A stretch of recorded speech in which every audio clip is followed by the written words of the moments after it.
You will now see a journey to help users on board on JIRA. This is a module step which gives general information about the journey.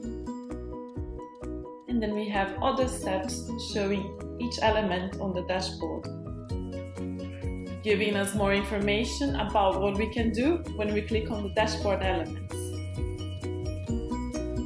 This is a very basic journey, but it's ideal for first-time users. There are no limits to the number of journeys you can create. They can focus on your users' most important needs, be they basic or complex. Journeys can guide users through simple and complex tasks alike.